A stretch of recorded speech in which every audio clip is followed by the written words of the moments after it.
Good work.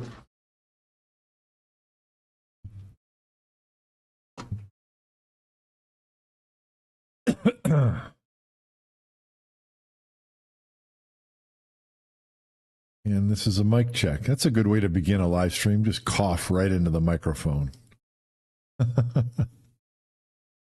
All right. Impromptu live stream. Nobody knows. See if we pick up any viewers. Anybody doing anything on a Wednesday night? Late Wednesday night.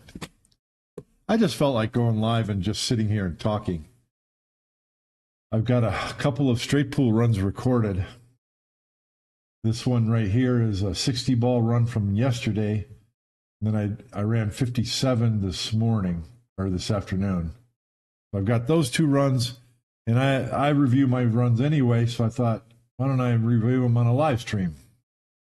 People can watch along and chat and comment and ask questions and see if it amounts to anything. Couple more viewers. I'll hold off for a little bit. Jerry Tripp says my high run is 26. Congratulations on 26. That's almost 2 racks. It means you made 2 break shots, right? An opening break shot, ran the rack, made another break shot, and then made 12 more. So almost into the 3rd rack. It's doing something.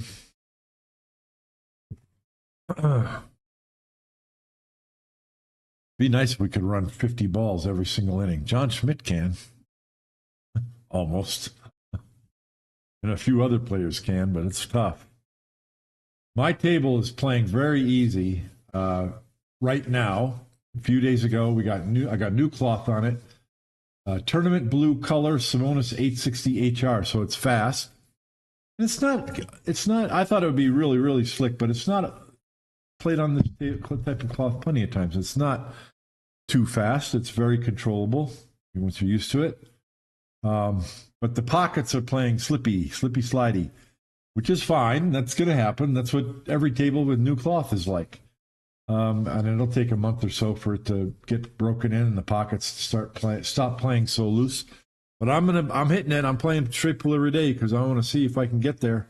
I felt good yesterday, the day before. I felt real good today. Just didn't play a long session. And felt real good about the stuff I'm doing. I'm trying to make sure I get real aligned and get my head over the cue a little bit more. I'm going to be very deliberate about no warm-up strokes till I'm set, and then the final pause before I stroke smooth and stay down. Other day gave some random person online an idea mentally. Their high run was 56, now 70. Well, okay, what idea did you give them mentally? What idea was it? Share with us. Oh, I don't have it. Let me go get a soda. Let me get a drink. No, I don't drink soda, but let me get a drink. Water.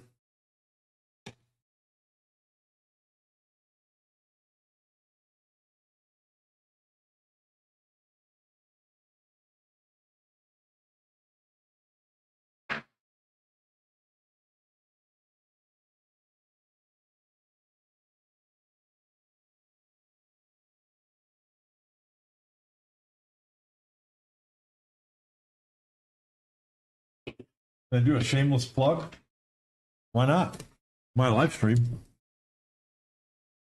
Pauses made my game way better. Yeah, it's way better. It's just so good. So good. I don't drink soda anymore. Carbonated water, get the stuff that does not have the artificial sweeteners as much as you can tell. All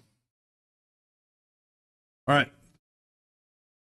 I'm ready. I'm going to putting together an ad in the next couple of days for my Ghost Bridge.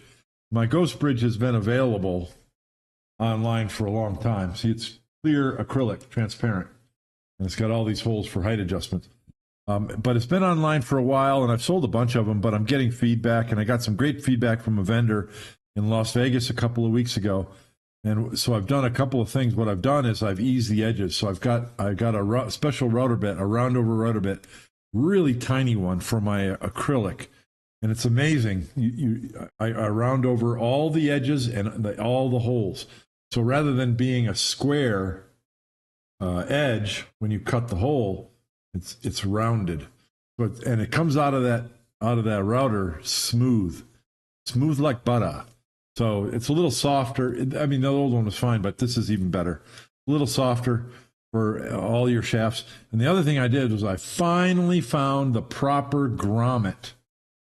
I'll show you up close if I can, if the camera will focus on it. I don't know if it will. But this is the same rubber grommet that holds the whatever stick you want to use. It goes in the ghost bridge like this.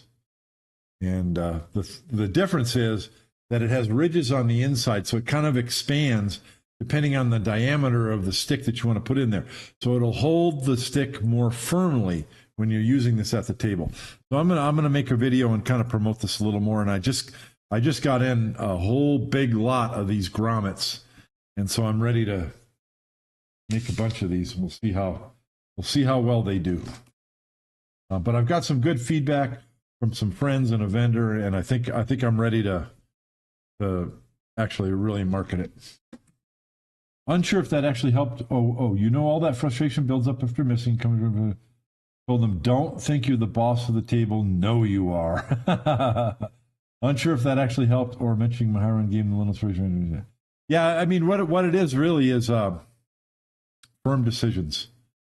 Firm decisions is what it is. You want to decide what you're trying to do and commit to it 100% with no doubt in your mind that that's what I want. And if the cue ball doesn't go there, that's fine. But at least you knew what you were trying to do. Then you can evaluate. If you don't know if you were just saying, oh, well, I hope the cue ball stops somewhere around here, then no matter where the cue ball goes, you haven't learned anything because you don't know how it got there. But if you decide, I want the cue ball to stop exactly here, I want it to hit the rail here and stop exactly here. And then if it doesn't stop there, now you know what to do next time to get it to stop there because you had a specific plan. And so that's planning and confidence go hand in hand. And that's probably what you inspired in your friend that made him get a little higher run. Yeah. So anyway, there's a couple people watching, and then we might pick up some more. We'll see. But I've already played a couple times today, and I've had a really busy day. I was out in the shop building a rack, and I built a bunch more Ghost Tamers today because those have been selling. And I'm getting in bridge mates in a couple of days. I've got about 40 orders to throw in the envelopes and get them shipped out. People are waiting for their bridge mates that they paid for. But you can order them online. I'm getting a second order in early next week. But I'll have them. We're just taken by surprise on how popular they are. And so they'll be shipped out soon. All right, let's see. So I've got my notepad. I want to review these. So I haven't reviewed this since I played them. Henry says, enjoy the comment. Thank you, sir. By the way, you can hit that little $sign on the top chat and super chat and donate. That helps me keep myself stocked up. I just ordered. What did I order? Oh, I'm wearing. I'm using my wired headphones right now. I've got these. I bought these wireless headphones. They're called Beats. I love them. They're awesome. But the problem is you've got to have a good USB receiver. And I bought this receiver because it said it's a long range receiver. So it's just a little USB receiver for these wireless headphones. It keeps dropping the signal over and over and over. And I've tried it in this USB port and that one, and I've tried it in a 3.0 high speed plugged into the computer, and I've tried it out here so that there's no obstruction to the line of sight to the antenna. Doesn't matter. I can hear the music for 5 minutes and then it drops the signal. So I bought a better one. I spent some money on a little box, and it says it's the brand new 5.3 gigahertz or gigabyte or whatever USB receiver. So hopefully when that gets here, I'll be able to use my wireless headphones, and that's what I need. So I can wear those while I'm playing, and then I can listen to music and live stream and I don't have to worry about copyright because you guys can't hear the music. I'm hearing it through my headphones. So anyway, if you donate, that helps me play for my gadgets to keep things going here. Anyway, but I'm not moving from my chair tonight. I'm just sitting here, so I'm tied down with this cord. Anyway, let's watch these straight pool runs. This is a run of 60. So I've got to switch to the screen. I'm going to have to figure out how to get the live chat. Steve Kurtz was working on this too. Maybe he'll learn and he can teach me. But I want to get the live chat into my OBS so that I don't have to flip back and forth. But I'll check. I'll keep flipping back and forth to the live stream so I can see what people are saying in the live chat. But anyway, this is a 60-ball run, and I can hit pause and restart and draw my yellow lines on the screen. So I'm going to do that. I'm going to review it, and of course, I'll talk a little more than usual. Oh, I remember this shot. I think I missed this the first time. So, yeah, no, I missed this the first time, and this is why I set it back up. Mid to low break ball on the rack, but close to the rack with an inside angle. So it's tricky. You can hit this soft with a follow stroke to try and go forward, miss the scratch, and come out. I don't like that yellow. I'm going to go a little bit thicker with my yellow line. But what I'm doing here is I'm using a draw stroke. So typically that's going to hit the bottom of this ball and go to the side rail and out. Let's see what happens. I'm hitting it that way because I want to hit it a little firmer and get them wider open. Oh, no, I take that back. I went the other way. So and I didn't have left English. I looked like I had right English because the cue ball just went straight up like that. So that's dangerous because you're usually only going to get the shot that I've got here. You've got to get one of those head balls from here. They come out like this into the side pocket. So what do I have for break ball? I got two break balls, one in this 12 and maybe this one. And I'm looking at these. How do I get these open? So I'm probably going to get an angle on this 8. So either draw back or go forward. Okay, I drew back. So I want an angle on the 8 to go up into those, but you got to be careful because you can get trapped going into the bottom balls real easy. So this is an extra ball. I'm just removing it because it doesn't serve any purpose. And I have the exact same angle that I had before I shot it on the 8. So this is what I want. I probably want to go into the 3, the 5, and then the 3, because then I'll have a shot on the 7 or one of these up in the side. Well, no, not quite like that. That was not good. So a little reckless there. I needed to move the 3 there so I wasn't trapped. So now I've got to shoot a combination. See how easy it is to get trapped in the bottom of the rack of balls or a cluster of balls? So we know that I make this. I just drew it back. I'm going pretty fast here. I just drew it back because I knew I'd have a shot on one of these balls up here or possibly this ball this way. So I didn't want the cue ball to stay here. Although I could have. I could have just played a stop shot too. Let me go look at the chat. Bing, bing, bing. Nothing. All right. So looking at it now, I've got a couple of break balls. The 12 or one of these can be a break ball. This is a blocker. This break ball is blocked, so this is a trapped ball. And then one of these are a trapped ball. So you're looking at moving those, or I could play short side position to shoot one of these balls over here. Well, that's what I'm looking at right now. How am I going to do that? I remember what I do. How would you do it? I'll let you guys think about it for just a few seconds. You want to get short side position, shoot one of these balls here. You want to do it soon, so you still have some other balls to generate a end of rack pattern. You don't have to do that, but that's what I'm thinking about. I could break the rack with this 12. If I do that, I need a key ball. This is not a good key ball. The 5 is not a good key ball, but the 14 is kind of, but you don't have a K2 to get over to it. So probably just going to be looking at pivoting from maybe the 13 in one direction or the other to get on my break shot. So what I decide is I've got a shot on this 11, and I can go to the rail or just draw back and get inside the 3, because then I can shoot the 3, go bottom rail, side rail, bing, short side position. That's the pattern. That's the type of strategy that you got to think about when you're trying to run a rack of straight pool. You got to address your problems.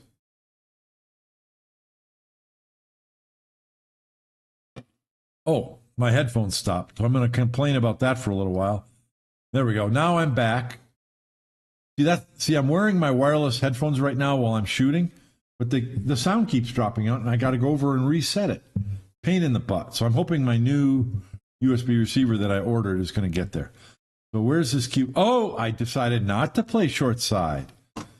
Okay, that's not bad. So what I did there, I wasn't quite sure where the cue ball was going, but I have a shot in the side. But it could have come wider, and then I would have a shot straight in the corner. Either way, I'm freeing up my break ball.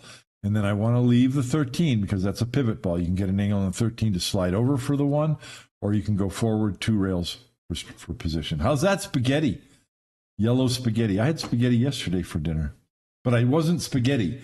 There's a plant called canja. It's a root, and they make a thing that looks like. You can't tell the difference. I could serve it to you and you would say, that's good spaghetti, but it's not spaghetti. It has almost 0 carbohydrates. It's made out of a plant, a root. And it's the texture and the taste and everything is just like pasta. It's awesome. Anyway, so now what are you going to do? And you see me putting my hand on my chin. I'm thinking, what's my end pattern here? So I'm going to take a look at the angle. What am I looking at right there? Dealing with problems is what I'm looking at. So I got a trap ball, right? This ball's trapped. How am I going to get on that ball? What I looked at is, do I want to shoot this ball on the side and bump the 13?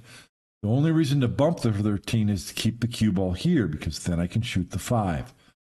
And still, I wouldn't bump the 13 far, so I'm still preserving it as a, transition ball or a, what did I say? Pivot ball to get over on the 1-ball break shot. You wouldn't have to do that. You can still break the rack with the stripe. Use one of these balls to hit the side rail and come up here, and then you're on this 14 in the side to get on the stripe as a break shot. I don't remember what I do. I don't think I bump the 13. I think I go forward or do something else.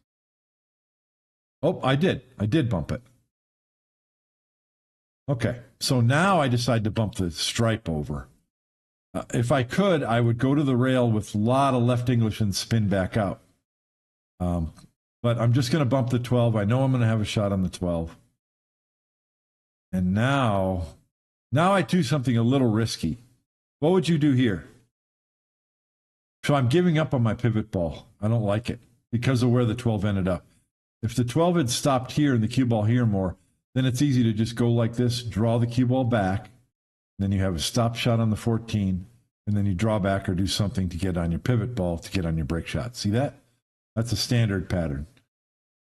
But the 12 ball came too far, so I can do 2 things. I can go around my break ball. So then I'm probably going to be on this ball and use the 14 as the key ball, which is terrible. And the other thing you can do is just try and go this way and not hit your break ball, do the same thing. I think the right thing to do is just tap it in and just come right here. Then you've got the 13 in the side, and then you can either play for this angle on the 14 to just stun over, or you can roll forward to shoot the 14 in the side and draw back. So I'm just looking at what I think plays the most natural with the least amount of English, least amount of risk. And that's not this, because I do hit my break ball, but it didn't hurt me that bad. You got to shoot the 13 here. There's no shooting the 14. I actually like, and I don't know if I prefer this or not, just kind of stunning the cue ball this way. Stunning the cue ball like that. Because any angle under here, then you just slide over for your break shot. And if you get a little bit too much angle, you can go to the rail. Oops, my mouse slipped. If you get too much angle, you can just go to the rail and then bounce back out, and then you have the correct angle on that ball break shot. But I don't do that. This shot here, you got to hit real good. If I had to simply draw the cue ball back without touching a rail, just draw it back like this, then it's terrible. But since you can go to the rail and off, it's easier to judge the speed off that rail. That's a hard shot to just draw back like that. Once again, you're going to get a better angle if you draw the cue ball back to the rail and off. It's easier to judge that speed. But I got there. Let's look at the chat. Anybody chatting? Anybody saying anything? Henry donated $2 and said like. Oh, he just said like. Thank you very much, Henry. I appreciate that. And how are you going to hit this? Whoops, I messed up my thing. How are you going to hit this break shot? Shallow angle on a very low break shot. Well, not very low, but kind of low. You're going to hit this with some force. Why? Keep the cue ball in the tangent line so it doesn't go forward and just glance the two. You're going to hit it hard, and that helps open the rack too.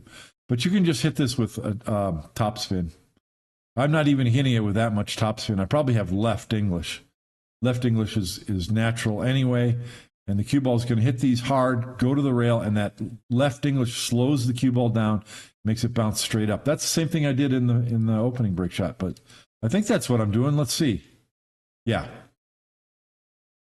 Little bit fortunate, but you want a lot of speed on a shot like that because you only get a couple balls coming down to the bottom rail with the cue ball, and you need secondary collisions for those balls to open up, and that's what happened.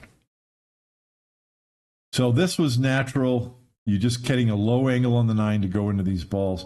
I think I want to draw back so I have a shot on the 12. I'm trying to hit these balls and draw back this way. Yeah, and that's what I did. I overdid it. It could have easily scratched there. But in just a couple of shots, that rack is open. So, right after the break shot, I had a cluster. I don't know, 7 or 8 or 9 balls in the rack area. 2 shots later, this is perfect. This is absolutely ideal. 2 break balls here. Got a break ball here with key balls above it. You can use one of these balls as a key ball to just shoot it in and bounce off the rail to get on one of these break shots. So this is ideal. The only trouble on the table is these 2 balls. What are you going to do about those balls? Oh, I remember what I do here. This isn't that easy. I'm straight in on the 12. I can't do anything but just roll forward. If I wanted to, I could elevate and try and stop the cue ball. And the only reason to do that is then I'm pretty straight on this 3 ball. Go up there. What would you guys do? Jerry Tripp, can't find where to order your bridge. Are you kidding me? Shortstoponpool.com. Shortstoponpool.com. Let me do let's see, I got a window capture thing over here, don't I? Yeah, display capture. Shortstoponpool.com. It's going to bring up this website, and you can enter your email here to subscribe to me. That's subscribe to my website. So what that means is once a month you'll get a newsletter where I talk about stuff. And so if you do that, you also get a discount code for 5% off your first order. So that's my website, shortstoponpool.com. Menu across the top, Ghost Bridge, click on that. What do you know? There's the Ghost Bridge, $18.95, and that includes shipping to the United States. Type in however many you want and hit add to cart, and you're good to go. Okay, and then the cart is up here on the top right. See where my little mouse is pointing? I'll point to it. Let me see if this shows it. Yeah, right there. That's the shopping cart. So after you hit add to cart, this number will change to 1 or however many items you add to the cart. And then as long as we're at it, then you can go over here to 14.1 gear, and then you can say, oh, I like this polo shirt with the 14.1 logo in white. And you can order that and whatever else stuff. It's available in several different colors and sizes. Choose what you like. I like long sleeve tee. The hoodie's nice. Couple polos. There's a quarter zip pullover that's nice. And then some cheaper stuff. Anyway, all my stuff is here. My straight pool book is here. The Ghost Aimers are here. Bridge mates are here. Flat racks. Anyway, that's the long answer to your question. Shortstoponpool.com. All right, let's go back to this. Display capture is off, so we should be back to the window capture, which is this run. And now when I switch over here, it should stay there. Okay. I like those. Me too. All right. Let's see. What are you going to do? I decide, oops, to shoot the 2-ball. The reason why I do that is I don't have to do anything with the cue ball. The cue ball is just going to roll forward. I'll probably shoot the 10 next. But I have got a number of shots to follow up. The 6 back this way, the 13, or any of these. So all you got to do is roll it. And with my new cloth, well, I didn't even brush the rail. That went in center pocket, and I'm real proud of that. That's what you need to do. In fact, let's wind back and look at that, because historically, and for anyone, this isn't that easy of a shot. You know what? It's real easy to undercut this ball. It hits the point and doesn't go in. Or, especially if you don't have new slippy cloth, you can overcut it and just brush this rail, and then it bobbles and hangs up. Real easy to do that, especially when the cue ball is this close to the rail down here. How do you do it? Stay still is number 1. Number 2 is a short backstroke. So I'm setting up short backstroke and stay still and just poke your cue at that aim point. You're not trying to do anything with the cue ball. Just boop, just a little boop. That's all you got to do. That object ball is going to get there. Practice that a few times. Anyway. So what am I doing here? I'm just coming across these balls. Yeah, I kind of would have hoped. I was kind of looking for the cue ball to stop here, because then I have an easy shot on the 3 to nudge these balls gently, and I have insurance back this way. Didn't get that, so I'm probably looking to do the similar thing. You know what? And in fact, oh, this is cool. This is a stop shot or a stick shot. I couldn't shoot at the bottom of the ball, so you elevate your cue and change where the bottom of the ball is. So you're shooting at 45 degrees and then aim at the bottom of the ball with that new equator. So now I've got a shot on the 3 to bump the 7, like so. Now I got 2 break balls on this side of the rack. So this is absolutely ideal. This is what you want as a straight pool player. So why am I shooting this ball? Work backwards.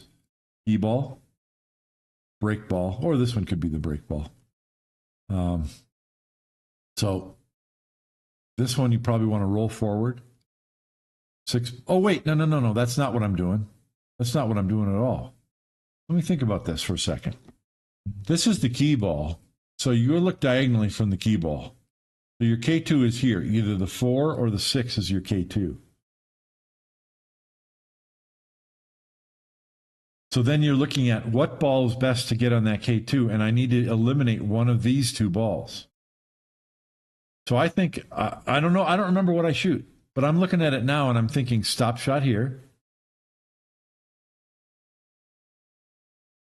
You can do this a few ways. I'm thinking a stop shot here and then shoot the 13. Because the 13, you just bounce back out for the 4. Then you got 4, 11, and then you can get, from the 11, you can get on either side of the 12, and then from the 12, you come up here. And then it's 6 ball, bounce off the rail, and you're on your key ball. So that's not the only pattern. There's other patterns. But that's why you shoot the 5 ball now. So I rolled forward a bunch. So I don't like shooting the 6 because I think that's a better K2. Yeah, okay. So I rolled forward so I didn't have so much angle on the 13. 13's a shot here. Unless if I want to break with the 13. I don't, yeah, 13's a shot. See how I decided that? Now I could shoot the 11. 11, 4, 12. You could do that as well. Or I can shoot the 11, roll forward, shoot the 12, and then you just come from the 12, you come up here. Shot line to the 4 balls here, stay below the shot line. Then on the 4, you cut the 4 and come over for the 6. But it's deciding 6 shots ago, you're deciding that this is the key ball and this is the break ball. I think my headphones just quit again. What am I doing? Oh, okay. Did you hear what I said? I said I hit it too soft. So I wanted to stay below the 4, but I hit it way too soft. Now I could still shoot the 4. It's a really thin cut shot. But you can shoot the 4 and you can do this with the cue ball. But then you have too much angle on the 6, so it's terrible. So what I'm doing here is I'm deciding, I really messed it up, but I decided pretty quick. I'm changing, and I'm going to use one of these balls, either the 4 or 7, to get on the other. So in other words, if I get this angle on the 4, I go 2 rails around, and I'm on the 7. If I get this angle on the 7, I can go 2 rails around. I'm on the 4. Likewise, you can get other angles. Like I can get this angle on the 4 and go across table like that, and I'm on the 7-ball break shot, or the same thing from the other side. So there's lots of options, and I'm quickly changing to that. I would rather not. If my cue ball was here, then I absolutely shoot the 4, come over here, shoot the 6, bounce off, you're straight in on your key ball. That's the best way to go. But I don't have that. So this is, I want to get close to straight on the 6, because the other thing I can do is if I get close to straight on the 6, I can stay here and pivot from the 4. In other words, same thing, shot line to the 4, stay below the shot line, then all I have to do is go over to the side rail and off, and I'm on my 7-ball break shot. So how do you get straight in on the 4 from here? You don't try to do this, because that scratches in the side, and it's hard to get there. You always end up throwing it too much, and then the cue ball comes out here, and you're not straight. The way you get straight in on this 4 is you let the cue ball go here with left English and spin it over. You're going to get straighter much more often. You see how much spin I had on that? And I didn't get very straight because I overdid it. My cue ball hit here, and I needed to hit here, and then the left spin takes, and then you get straight. So because of that, I'm not playing the pivot angle. I'm playing the 2 rails out of the quarter angle. So those 2 racks were great. Was that 2 racks or 3? I forget. I think that was 2. And that was not great because you want this angle. You notice that I came too deep in the corner with spin, and that brought my cue ball over here. You don't want any left spin on that shot. You just want to kind of flop the cue ball to the rail and not let and just go naturally out, and then you end up with this angle. So I've got a shallow angle again, very shallow angle. So that once again, probably stunned forward with left English. Or am I drawing? It looks like I'm drawing back. Yeah, I drew back. Okay. And that's okay. You kind of wanted the cue ball to draw back all the way to here, but that's really hard to gauge. So this is, take a look at this and tell me what you do.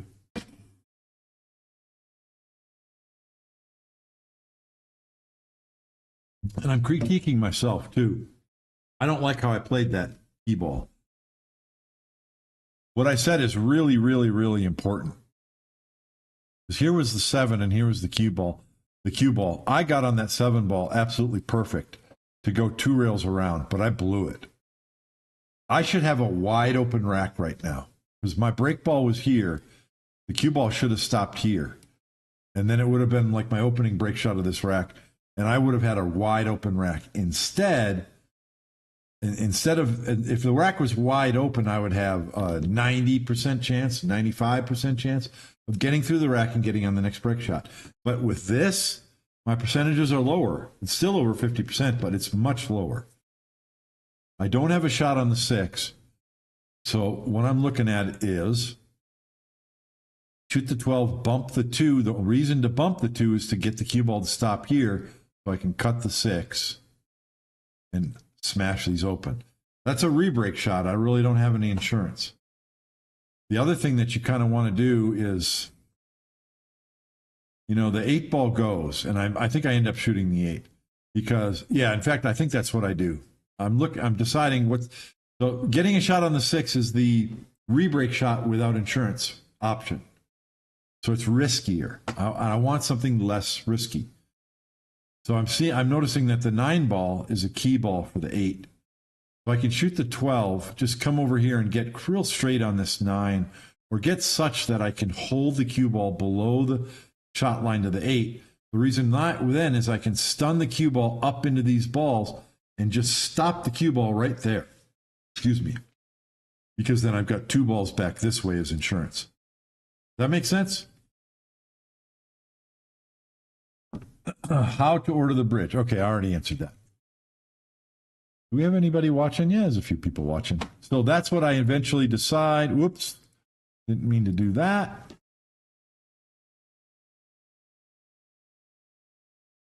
Have I figured it out yet? So I'm looking at it. I'm going to come over right now and see if the 8 ball goes. Do I have the entire pocket for the 8 or half? If I only have half the pocket, and then I'm less inclined to choose that. But I think I've got at least 3/4 of the pocket, if not the whole pocket. So come over here. That's good. Now my cue ball is moving away from the rail, so I'm not going to be on the rail. Check my angle once again. Let's make sure that we stay. I don't want a big angle. I don't need a big angle here. So just like that, see? Probably a 10-degree angle, 15 degrees maybe. Now just stick the cue ball on the 3. I just pop this. I just want to get those balls open a little bit, like that. I would have liked to see the 3 move, but it hit the ball and stuck there. Now just shoot the 10, run into the 15, so I have the 1 next. Like that. Okay, now I don't have a break ball yet. And I'm going to go fix my headphones. Let me fast forward. So I've come back from fixing my headphones and I'm looking at this. What am I going to do? I don't remember what I do here. Let's think about it. What would I do? Oh, I remember what I did here. I don't have a break ball, but I've got 5 balls in the rack area. So you're looking at a shot that's going to push balls this way or push balls this way, straight across. When doing so, I've got balls to use as insurance into the side pockets. What you don't want to do is go up into the bottom, because then you're going to get stuck. So, I mean, one thing that, occurs to a lot of people is you shoot a stop shot on the 1, then you have a low angle on the 12, and you just kind of draw the cue ball up into those balls. That can work, and you can develop a break shot if you're lucky, but you can also get stuck and not have anything. So I don't want to do that.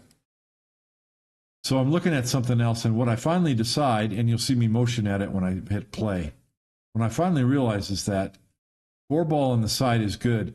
I can shoot the stripe now and get a low angle on the 1. Then I can go 1 rail, bounce up, and I'll have an angle on the 4 to run into these balls. And I can do it in a way that hopefully I'll have an insurance ball of some type. So that's what I eventually decide to do. Oops, let me clear those yellow spaghetti. Yellow kanja.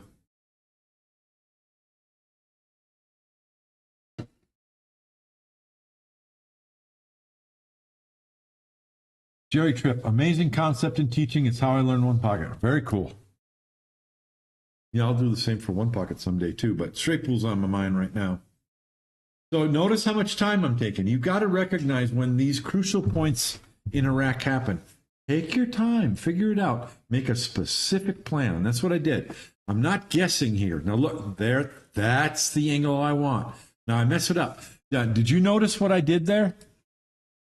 I messed this up, but I looked at what angle I needed the cue ball to be at. I don't want a sharp angle, but I want an angle to shoot the 4 on the side and run into these.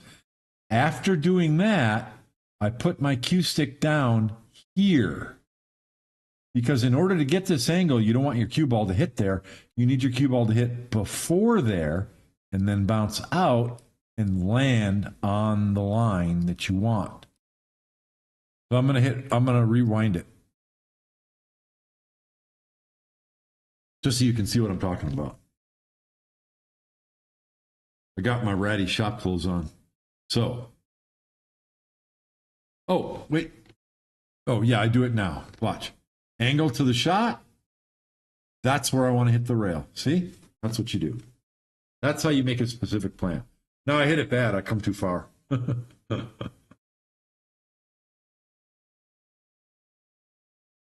Yeah, and that's probably just because of the slippery cloth. I'm not quite used to the speed, and I had a little outside spin, so it kind of took off.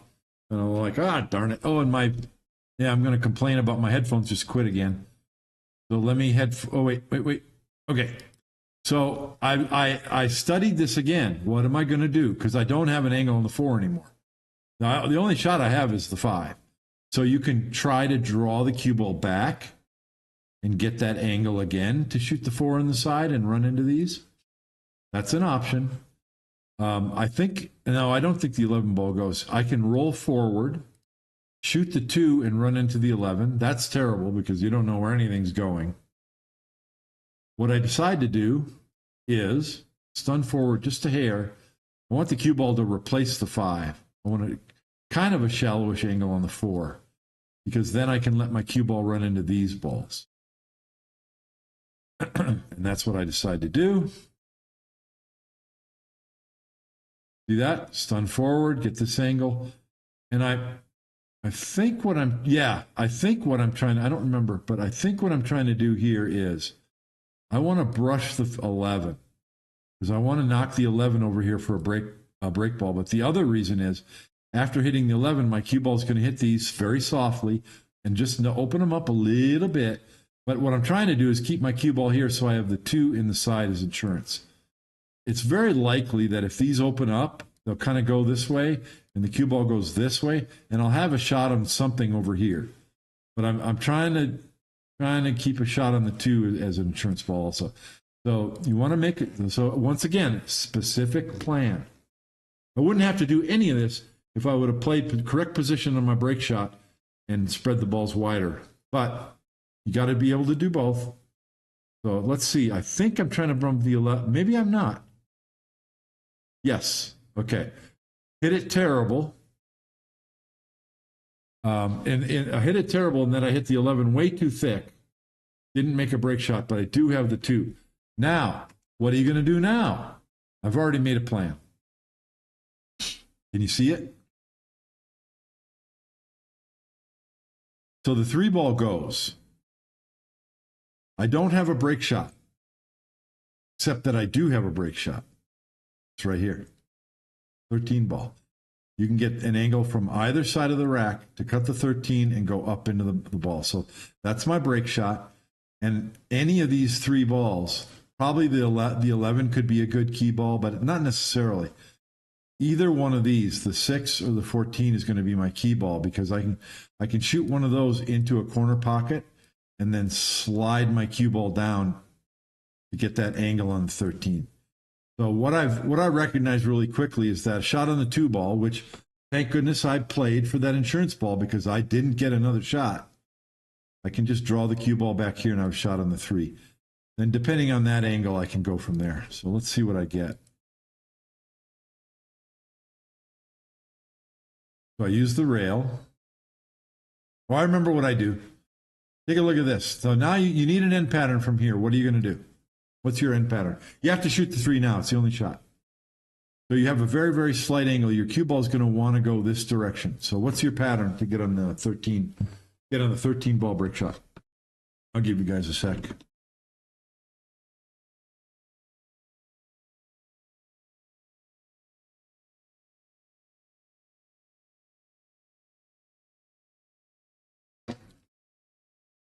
Couple things you can do.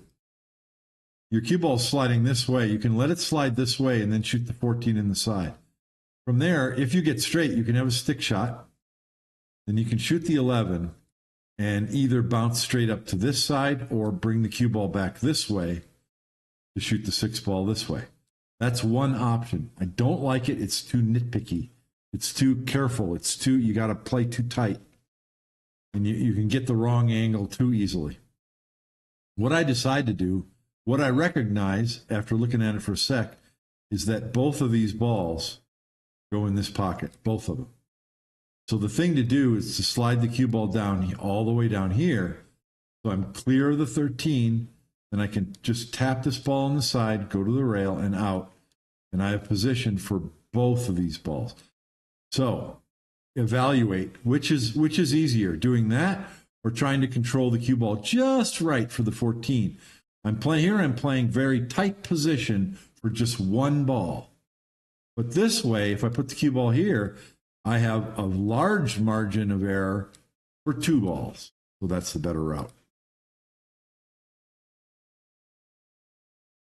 So come over, take a look at where I want my cue ball to be. And you got to decide here, do I go to the bottom rail and up, or do I just slide over? I don't remember what I do. Depends on what angle you have and how you feel about it. So I decided to go to the bottom rail and off. Take a look at my angle here. Yep, I'm going to be fine. And this is a delicate shot. If you're not used to this, you're going to think you need to hit it harder than you do. But that object ball is going to get there. Just tap. See that? Just touch it. That's why you shoot that drill. That stick drill. So now I think I have a very slight angle. I'm just sliding to my left. Yeah, like that. Had I come up a little bit higher, I could have slid my cue ball this way for that angle, but I don't. Oh, yeah. And I don't, I can't go to the rail either. Or do I? No, I think I do. Yeah, okay. So I had a very good angle to go to the rail and come down. Now I'm below the 13. This is an ideal break shot. Now this one's tricky because if the break ball was over here, if it was in the center or on the far side of the rack, then you follow with top left and you go to the rail and out with top left. But I don't have that. I'm hitting the near side of the rack. You can actually shoot a stun shot or a draw shot because the object ball is on the near side of the rack. And I don't remember what I do. I think I put a little left on it and I get a little fortunate here. I think I decide that I'm going to skim off the rack this way and I better use some left English to come around the bottom. Like, oh no, I had left it, right English. I had left after all. But I knew I wasn't going to go to the rail and up to center table. So I'm hitting that with a lot of left. You can actually come back here, hit these balls, and just go right in this drink and scratch. But I wanted to hit them hard and try and keep this run going. So I got the rack open wide. Now I don't have a good break ball. I can use the 14 as a key ball. If I get straight in on the 14, I can give myself a nice sharp angle on this 8 and smash the rack. Don't have to. I can also, what I was trying to do on that shot right there was get low enough to push this 9 ball over. Because if I can get the 9 ball over here, it's a good break ball. And I'm still trying to do that. That's the reason why I'm shooting this in the corner. Because I can either get the right angle on the 15 now to push the 9 over, or I can use the 8 or the 14 to get there. Yeah, so I'm looking at this. What do I got to do? I'm going to use the 8, so that means the 8's no longer a break ball for me. But I'm getting just right. The 8 ball allows me to get just right. So I can tap this 9 ball over for a break ball, and then I've got this stripe next. I don't want to block the 2 ball. Just a nice little push, delicate push. And it's really nice when you've got your outline of the rack, because you're using that to judge. I need to get that 9 ball to just creep past that outline. So I need my bridge. I'm grabbing the ghost bridge for this one instead of the... So the 2 ball is a little bit of a trap ball. The 13 can be a key ball, but honestly, any of these balls up table can be a key ball for the 9. I don't have an ideal key ball, but I'm trying to come up here to get a shot on the 2 so that my cue ball goes this way after I shoot the 2 so I don't bump my 9 ball break shot. And I've got that. I'm kind of hampered by the 5, but I can get there. So do you leave the 14 or do you go up to the 1 or up to the 5 right now? That's what I'm thinking about. I don't remember what I do. There's the traditional school of thought for straight pool is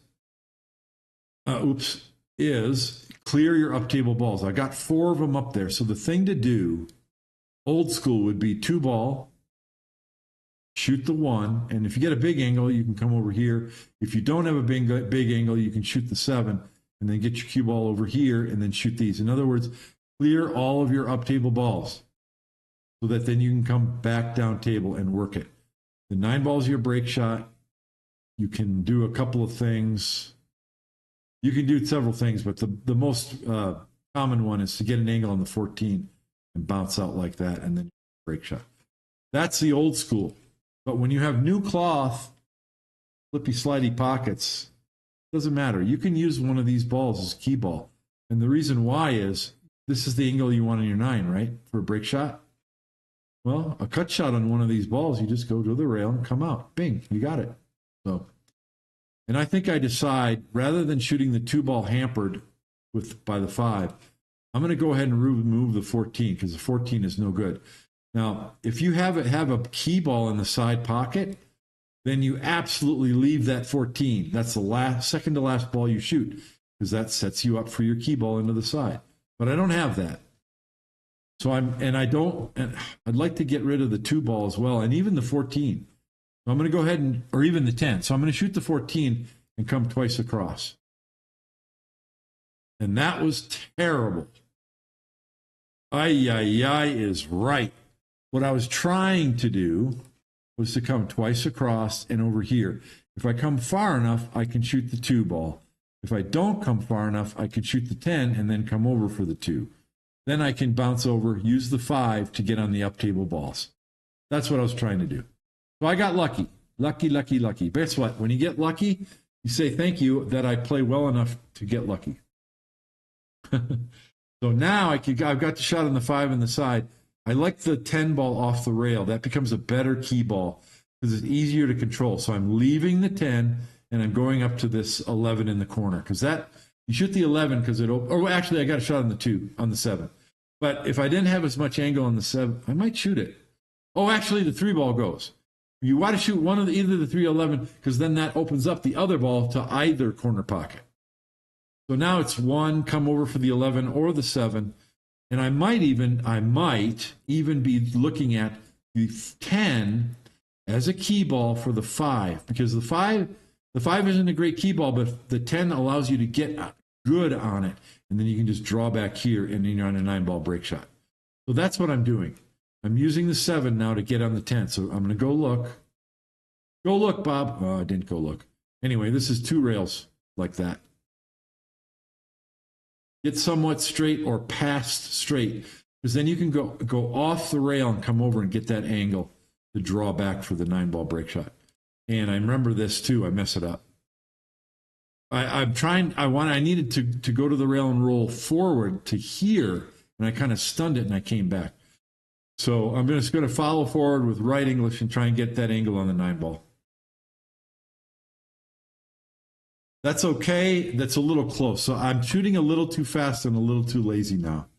I need to slow it down and make more specific decisions. I had an angle on that, but I could have followed through more fully and spun and right English to bring the cue ball over here. Look at the difference between the cue ball here versus here.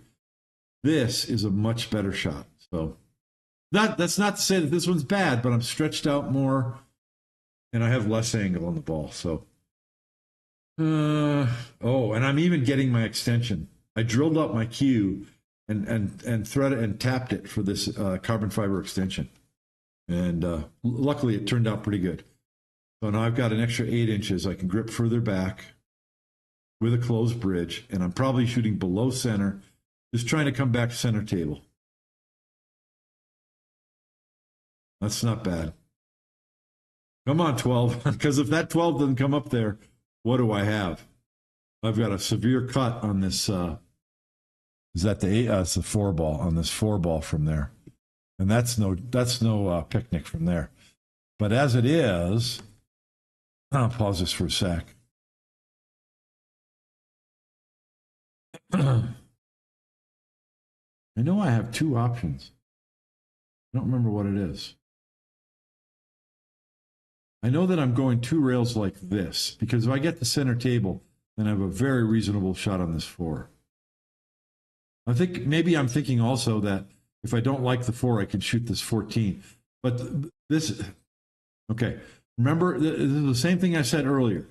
If I had gotten the cue ball to here for my break shot, I would have a wider open rack. So once again, cluster, cluster, tied up balls. So I've got more work to do. It's okay. They're opened up pretty well. They're not bad. This is old school straight pool, but it's not like new school straight pool where the balls are spread much wider. Let me go look at the chat real quick. Anybody have anything to say? Speaking of tight position, who beat their high run the other night later on had a rack that's improving on what I used to go for. Trying to go into them much. Yeah, it happens. All right. So I still have a good opportunity here. And we're still on a run. I mean, I think that's 3 racks, 42, right? So did you see my cue ball kind of hook and curve? That's because of the new cloth. I didn't take that into account. So I don't think I have a shot on the 14, so I got to go for the 5. And I don't want to do anything dumb here. Now, I could try and power draw into these 3. Let's not do that. Let's just smooth draw into the 5, move the 5 over, and I'll have a shot on the 2 or the 5 or maybe the 8. Oops, I hit the 2 instead. That's okay, though. I've got a shot on the 5. I also have a shot on the 11 in the side. But you notice I've got more trouble. And this is what causes this run. And this run to come to an end pretty quick here. Do I have a shot on? No, okay. So I'm coming 2 rails out of the corner. I want to get shallower on the 11 and possibly also have a shot on the 8. Now, I studied this for a little bit. So I have a shot on the 8. If I thought I could knock the 2 ball this way and bump the 6-10, I would, but I don't. So shooting the 8 right now doesn't do much good. I'm going to double kiss the 2 or go forward off the 2, and then my cue ball is going to be here, and I'm not going to have a shot. It's not good, other than this ball on the side. So I also look at shooting the 11. I can shoot the 11 and bump the 13, and I want to bump it over here. I'll have a shot on the 13 to come across and bump these balls, or I'll have a shot on the 14. So I'm debating what to do here, and I think I shoot the 11. I think the 11 is the right shot. This is no picnic. I've got 2 clusters, and I'm running out of soldiers quick. I'm not going to get into the next rack if I don't figure this out. So I took a look at how I want to hit that 13 to bump it. And I didn't get it. That is not what I wanted. Yeah, I wanted to bump the 13 this way and keep the cue ball here. Then I would have a shot on the 7 or the 13 or the 14. So what am I going to do now? My odds just went in the toilet. And in fact, this is it. The run ends here. So that was 5 balls, 4 racks is 56 plus 5 balls is 61. There's 1, 2, 3, 4, 5, 6, 7, 8, 9, 10. 10 balls on the table, so 5. 4 racks plus 5 is 61. What I decide is from over here, I have a shot on this stripe, and if I get lower, I have a straight up shot on the 8. That's my only shots. So I'm shooting the 7 in the side, and I'm power drawing the cue ball to the rail and straight across. And I miss the shot because I'm not committed to it. And it's new cloth, so it's going to hook. And I don't quite know how to hit it. Yeah, so I messed up that shot. Let me back that up. And I say, shoot. So, oops. I was trying to freeze it over there. But anyway, I say something a little more choice than shoot, and that's why I edited that's why I edited that run right there. But you notice when you have a semi-clustered rack, your odds of clearing that rack are much lower. You've got to be very aggressive with your planning and your rebreaks to get those balls open with insurance. I didn't do that. The run ended. That's straight pool, folks. It is a tough, tough game. But I'm still very happy. It was a run of 61. And if I had settled down a little bit more, what happened was I was feeling very good. I was feeling confident and in stroke, and that makes me shoot a little bit too fast. And it's hardly even noticeable. But you shoot a little bit too fast, then instead of having that 5-ball key ball on the side, instead of having the cue ball ideal right here, then the cue ball's here. Now my odds of getting on the break ball went down a little bit. Then I rushed that shot. So in going to the rail and back, instead of my cue ball stopping here, which would have been ideal, the cue ball stopped here. Now I got to get my extension, and I'm stretched out over the table, and I don't get as good of a result. So it doesn't look like much. I still had a shot in every case. I still had a shot, and I had the angle that I wanted. But it matters. If you want high runs in straight pool, it matters. You've got to make specific plans and work harder. That's why this run came to an end. I didn't do that. Okay, so I'm preaching to myself as much as to anyone else. Let's look at the second run. Like going forward on the 11 for the forward. Yes, when I went forward on the 11, I didn't do it right. I rushed it. And you're going to see the pros when they're shooting straight pool, they have these easy shots. It's a tap in. And position for the next ball is easy. They walk over and look, because that's what you need to do. All right. Now I run 4 racks again. Is it 4? Yeah. I think this one's a 57. So 4 racks plus 1 ball. So let's see what I do. Whoops. Let me go here. Right here. Oops. Yeah, shoot. Here's the next one. This is the beginning shot. I set this up, ball in hand. Done hard into the side of the rack below center. Just like that. I drew it a little too far, but I got balls coming up that are going to help me out. Oh, that's terrible. Yeah, 6 ball. So I'm shooting the ball that's closest to me. I probably have a shot on the 11, and that's not bad either. But the 6 ball is closest to me, and I have a full pocket, and I also have a helper with the 11, and I can just roll forward, and I've got plenty of shots to shoot. And as it is, I hit it bad. I hit it bad, but I had a helper ball, so that's why I shot that. The correct shot here is the 11, and this is the rare occasion where running into the bottom of balls is good because I have insurance balls to both sides. Oh, and I'm going to shoot that ball first. That's fine. As a junk ball, just get it out of the way. Now run into these. Now I have a clear path to an insurance ball on both sides. It's really hard to go wrong. Now I have a break ball here. I've got a bunch of break balls here. This could be a key ball for this shot. This is a really good one. I could shoot the 8. Well, yeah, I have a combo. This is the only shot I have. So, but I'm right on top of the ball. Just draw back. I need to shoot the 9 next because it clears the pocket for these 3. So now 9 ball, probably roll forward, get a low angle on the 3. Yeah, get a low angle on the 3. And now I think I'm going to remove these balls. So I'm going old school. Remove the up table balls. The reason is I've got so many options with 4 balls on each side of the rack. So I'm shooting too fast again. I needed to come here to shoot 2, 1, then come over for the 15. I didn't do that. So now I've got to shoot the 1, come over for the 15, and then get an angle on the 2 and bounce out. I mean, it's still workable. It's fine, but it's not ideal. You want your routes to be closer to 100%. 98% is not good enough. 98%, your runs come up short. 99.5%, you might get over 100. Okay. So now I want to remove one of the balls on this side of the rack so I don't have so many. There's tons of options here. So I'm going to shoot the ball. I think I'm going to shoot the 10 and bounce back over center table. Then I'll have tons of options to come up with an end pattern.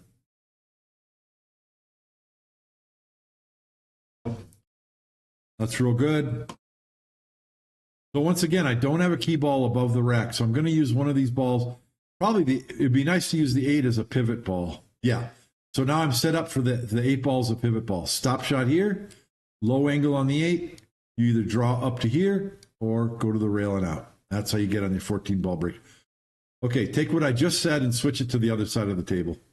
So I'm choosing a higher break ball instead of the lower one. That's good. That's good. So low angle on the 8, go to the rail and off. So I looked at where I want to be. You pick your spot on the rail and come off so you preserve an inside angle on your break shot. And I would like to stay down longer on that shot. Once again, I ended up perfect on the break shot, but I don't have to because I'm rushing a little bit. I'm shooting. I mean, it happens. You get in stroke and you start shooting quickly and confidently. There's nothing wrong with that. But you can shoot quickly and confidently and still stay down on your shot longer. I need to do that, and I know it, and I'm working on it. And the same thing when you address the ball down on the shot. No warm-ups. Pause and check your Q-tip position. This is a follow stroke. See that? Check your Q-tip position. Check your aim point before you begin your warm-ups. You need those 2 pauses. Pause at address. Pause before you stroke. Pause after your stroke. 3 pauses. So that was a follow stroke. The cue ball bounced back, curved forward, and went like this and stopped. So this, I would say, is a wide open rack. Just a tiny bit of a cluster here. So I'm deciding what I want to do. I want to get to the 6 to remove the 11, but I can't. So instead, I'm going 10 to 13 to remove 13. Because now I can just roll forward a little bit and I can shoot the 13, roll forward and shoot the 14. Now, once I've done that, here's my break ball. Oh, I thought I was going to shoot the 2. I was going to shoot that ball. So this is tricky because these balls are kind of tied up and I need to get my cue ball here to get short side position to shoot one of those balls there and open those up. So I'm in a little bit of a tricky spot here. And I don't have a key ball above my 3 ball break shot. So I'm looking at this. What do I want to do? I don't want to crash into these, even though I could because I have insurance this way. Yeah. What I want now, so what I did there, I didn't want to shoot this low ball. I wanted to shoot the 7, and I don't have it. What I want to do is get an angle to be able to slide over here, because then I can shoot the 15 or the 8. So I'm shooting the 6 to come over here. I didn't get my angle. So I'm doing it again. Okay. Now I can either shoot the 1 in the corner and bounce over, and I've got an angle on 13 to slide over here. Or I can shoot a stop shot on the 7 and have the angle on the 11 to slide over here. So that's what I'm doing. I got to get over here because I need short side to remove one of these balls. This is a really good lesson too. So I'm coming over here, and you got to decide, he's floating or go to the rail. So it's just a float. Now I can shoot any one of these 3 balls. Actually, I'm too close to the rail.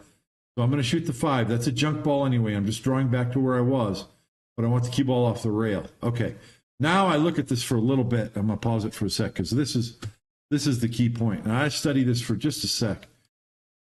In the old days, what I would do here is shoot the 15, draw back, try to get the precise angle on the 8, draw back, and then shoot the 2 and come out and get an end pattern. That's not good. All 3 of these balls go in the corner pocket, and it takes me a while to look at this and decide what to do. I want a high percentage route. And it ends up 2 ball, 2 rails out. And then I forget what I shoot. Either the 8 ball or shoot the 2 ball first and then come back to where you are now. Then remove one of these balls, and then it's 9, 1. Then the ball that you left is your pivot ball, rail out, break shot. That's your end pattern. See that? And you can shoot this 9 ball anywhere. You can get an angle. You can shoot it in the side. You can get this angle, shoot it in the corner. You can get this angle, shoot it in this corner. Anything that lets you get over here, you can get a straight shot on the 1 or go to the rail, and then you get below the shot line for your pivot ball. Go to the rail and out. You're on your break shot. Make sense? Took me a little bit to see it, but that's 1,000 times better than trying to shoot all 3 of these balls and just do these little drawbacks and get on each one of these balls. Don't do that.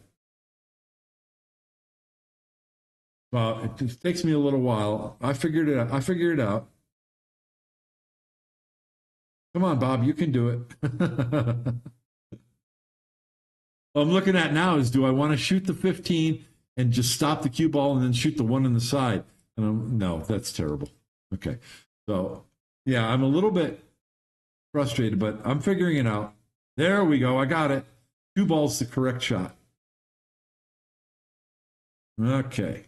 Go around your break shot and get to where you are now. Just like that. And I hit it bad. I don't want to be on the rail. What I wanted to do is go 2 rails and off the rail. Okay, I remember what I do now. So I didn't get what I wanted, so now I want 100% shot. And so that means you do not elevate and stop, you shoot a stop shot. You just roll it in, so it's 100% shot. Now what am I going to do? So I can roll forward and get straight in on the 9 in the side, but, and then I can roll over here and shoot the 8 and come 2 rails around. Okay, instead of rolling forward, I stun this way, but it's the same thing. And I actually still have my mind on the pivot ball. So now I like what I did better. I specifically gave myself this angle so I can come down and up, and I have that angle to go to the rail and out. See that? That's the pivot angle. That's rather than the 2 rails around, I gave myself the pivot angle. So now, so that's where I want to be. So, and look, I've got a pretty sharp angle here. I'm pretty low. It's okay. I can just roll it instead of stunning it. I can just roll it and get there. Right when you're down on the shot here, I stunned it anyway. When you're down on the shot there, you're visualizing that point that you just chose. And you're like speed control, speed control, speed control. You can get this angle. That's what you're thinking about when you're down on the ball. And then the last thing you think about in your final pause is don't miss. Make sure that ball's still going in the pocket. So again, I have that inside angle. I think this is just a straight follow stroke, but I can hit it with some speed because I'm not going to scratch. Put a little bit of pace on it and get those balls open. I'm not talking about blasting it, just a little bit of extra pace. Like that. So my cue ball comes off the rack. So this is between semi-clustered and open. This is not a bad cluster, but this is ideal. Break ball, one of these can be a break ball. And I've got this ball that I can go into the bottom of those, but I don't want to do it unless if I have an insurance ball below the rack. And I'm not going to have an insurance ball below the rack because I got to shoot the 12 now. So what do? I don't remember what I do. Oh, you know what? I can shoot this ball. I can shoot this 10 in the corner. That's not bad. I'm surprised I'm not shooting that. Oh, I remember this. Yeah. So I'm coming over to shoot the 13, and I'm kind of shallow on it. I'm not going up here. I wanted a more angle so I can come around center table, and then I can pick a ball to open these clusters with, and I didn't get it. So now I'm looking at the 14 because I want to go forward to here, because then I've got an angle to shoot this ball or the 6 and do something to get these open. But I've got a little bit too much angle. I'm like, no, I don't want to do that. So finally I decide I could go this way, but I'm kind of shallow, and I decide, no, I need to draw back this way. And I think I bump a ball, but yeah, I need to draw back that way. And I didn't bump a ball. So this is okay. I mean, that's pretty, I wasn't trying to go there, but it's very workable. Now I'm going to draw back, clear that 14. Then I'm going to have a ball. Yeah, from here now, I'm going to be able to pick a ball to get these open with insurance. Actually, I think I have a tough time getting through this rack. I don't want to shoot the 6 or the 7. Okay, I got an angle. I got a shot on the 10. And I'm thinking maybe I stun forward to shoot the 8 in the side, and then I can run into these and have the 2 as insurance. Nope. Okay, what I'm looking at now is shooting the 7 and going forward with a lot of right English and running into these balls. I'm getting desperate because I haven't made a good plan here. I can shoot the 6. What does that do for me? Nope, I'm going to shoot the 14. Okay, I'm coming over here for this angle on the 7. And I didn't get there. I also might have had a shot on the 8. I think I do have a shot on the 8 to bump these balls. So I'm going to do that, knowing I'll have a shot on the 15 or the 2 back this way. But I've got to hit that 1 ball like that. Okay, this is not all that terrible. Both of these balls go in this pocket. So I'm going to shoot them. If I had an angle to bump them, I would, but I don't. So I just need to draw back to get a shot on the 1. Okay, now from the 1, I can go back up here and I have a shot on either of these balls this way. Now the 7 is probably my K2, and then the 2 ball on the side is the key ball for the 6 ball break shot. Oh, whoa, ooh, I hit that bad. See, that's terrible. I need to be over here to shoot one of those and then use the other to come up for the 9, and I didn't get it. So now it takes me a while, but I'm thinking about this. I'm going to abandon 7-2 as the 2 end balls. I'm going to decide that I'm going to get a shot on the 7, and then I've got 2 chances to get a pivot, to pivot over here or like this. So again, no key ball on the side. I'm just bringing the cue ball over here for the 9. This is a good angle because now I can just come straight down table. I don't want to get straight in on the 7. You want to come below it so you can just go to the rail, come out and get on one of those balls. And as it is, I get 2 straight. Let me go look at the chat. See if somebody's got anything to say. Nope. Okay, so top shot here. I think I went and looked at it. Yeah, so now I can just draw back, and then I've got my angle to pivot, use the 5 to pivot over. So that turned out really good. And this time I'm going to go look and decide where I want my ball. Right there is where I looked.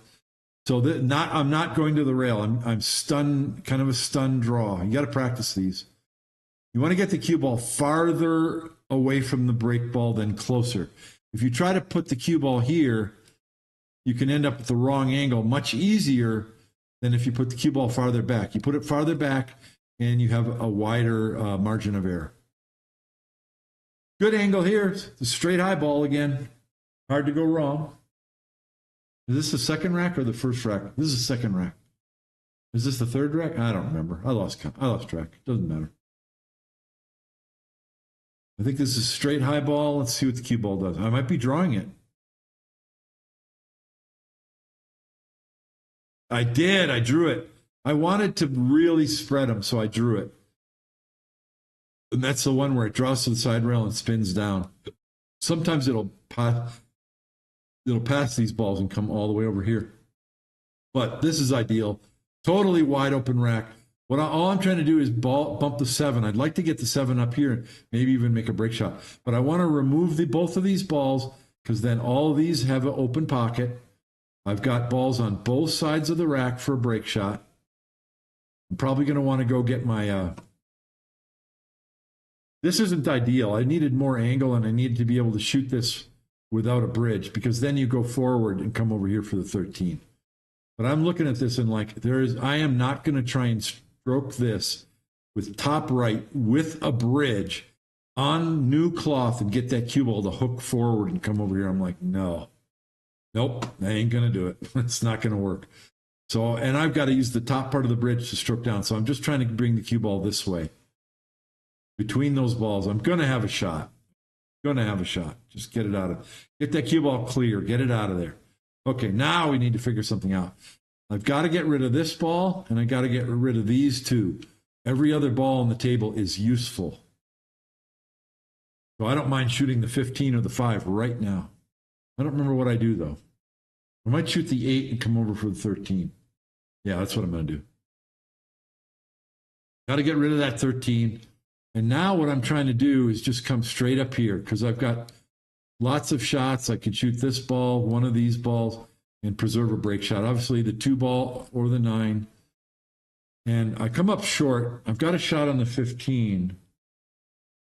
I'm looking now. Which one of these do I want to use as a break ball? The 1 ball's better. I can break with either one, but the 1's better. So I'm deciding now I'm probably going to want to preserve this ball to bounce out, or I could use the 7 as a key ball for the break shot. So I'm going to shoot the 15 and 14 next. I don't like it. Oh, maybe I wanted to shoot the 2 next. I don't remember. I'm not sure why I was unhappy there. Why am I unhappy? I don't know. Trying to shoot a stop shot on this 15 so that I get an angle on the 13. Because I know I want to remove these balls. So I've got an angle to go to the head rail and come down like this.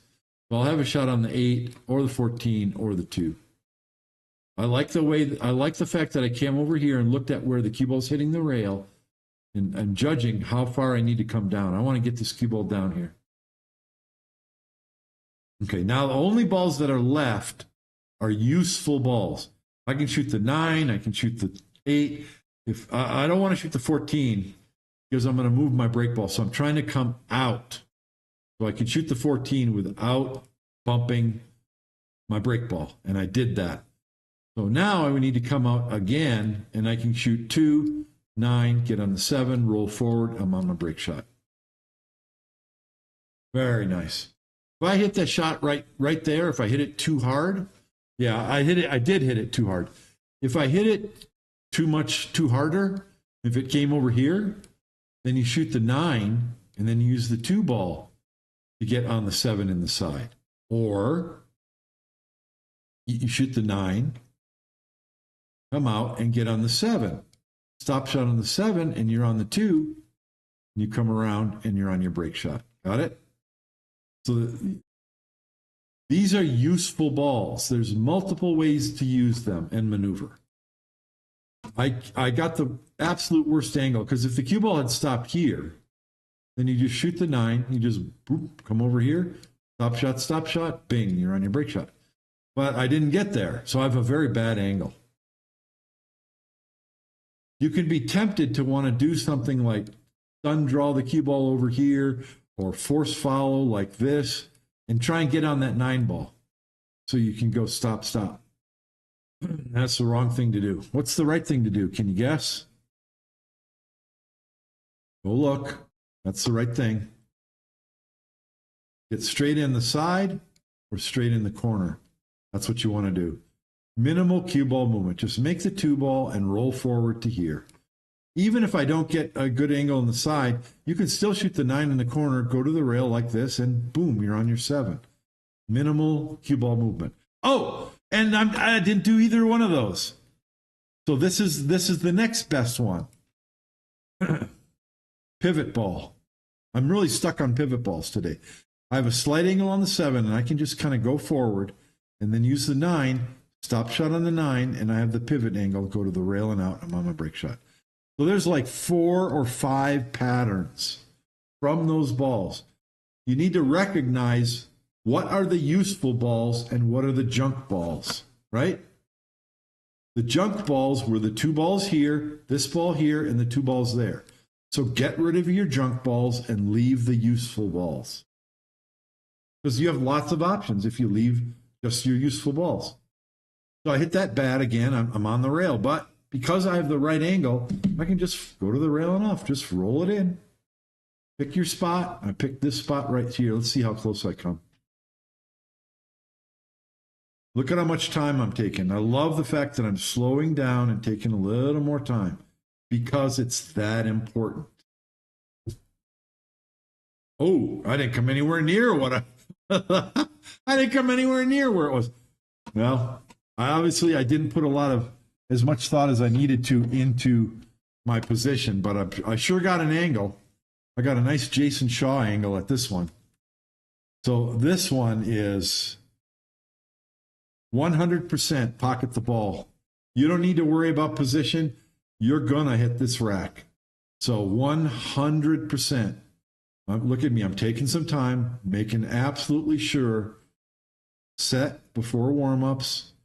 I'm really visualizing that pocket. I'm aiming at center pocket. Nice follow stroke. See that cue ball backed up, went forward. That's what you want to do. And this is where the run ends. And it should have kept going. Let me back it up a little. Whoop. What did I do? Oh, I went way too far. Let me get way back over here. There we go. Okay. This is something that I've got to do better. And I have been doing it better. What am I talking about? This is a good result. Often, your cue ball, my cue ball went backed up and then went forward. And often it'll stop here and you'll have shots. Not that tough. That didn't happen this time. It kind of went through traffic. And instead of bumping balls near the bottom rail, I don't have a shot. However, big however, this 4 ball has 100. I have the whole pocket. I got the whole thing. And that's the shot. I'm nearly straight in. And I don't have to do anything with the cue ball. Cue ball is going to go this way a little bit, just a little bit. I'll have a shot on the 7 in the corner, 7 in the side, 3 ball back this way, 13 ball. And if it slides farther, I could have a shot on the 14. You have to say to yourself, don't overdo it. Don't try to do too much. Just make this 14 ball. And I think that's what I did. And I actually I'd love to have the cue ball here because I can shoot the 3 and run into these balls. That's the only problem on the table is these 4 balls at the bottom rail. Everything else was good. And this 13 could be a break ball. It's a little low, but it'll work. And I'm on 4 racks. And I'm like, yeah, I'm going to get another 60 and I might get 100 tonight. That's what's on my mind right now. I'm like, this isn't bad. This is all right. Let's keep going. I don't know. I missed the 4. I undercut it just a hair. See, I'm looking at the angle of where's the cue ball going to go, what angle I'm going to have on the 3. This is what you want to do too, because instead of just walking over to the 4 ball and saying to yourself, gee, I hope I make this 4, I'm making a plan for what I'm going to have after the 4. That's positive thinking, positive self-talk, making a concrete plan. That's going to make you more likely to pocket the 4 because you know that you have something to follow it up.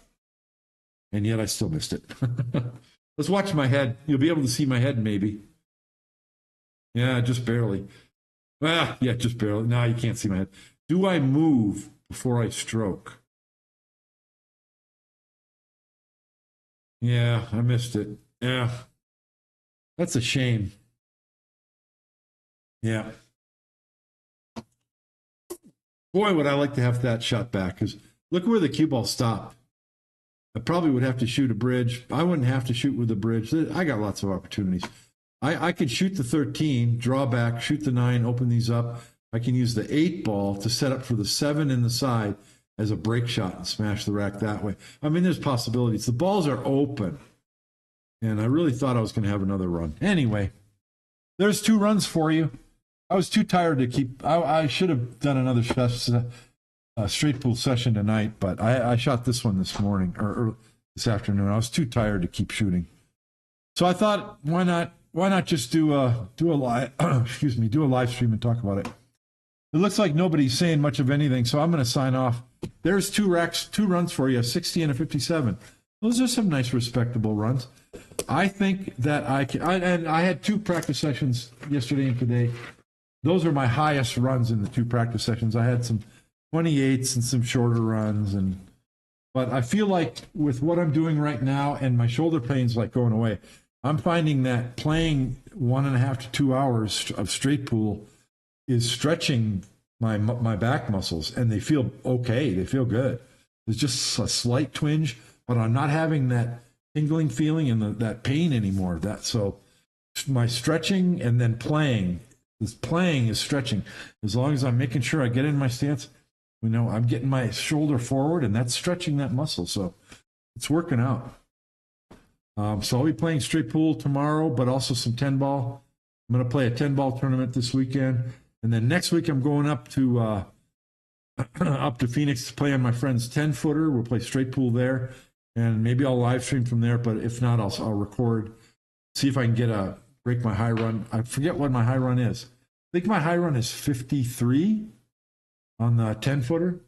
The 10-foot Brunswick Anniversary, beautiful table. I would love to break that. Yeah, I'm getting a tingling right now, but it's not bad. So I think I'm getting better. I think I want to run 100.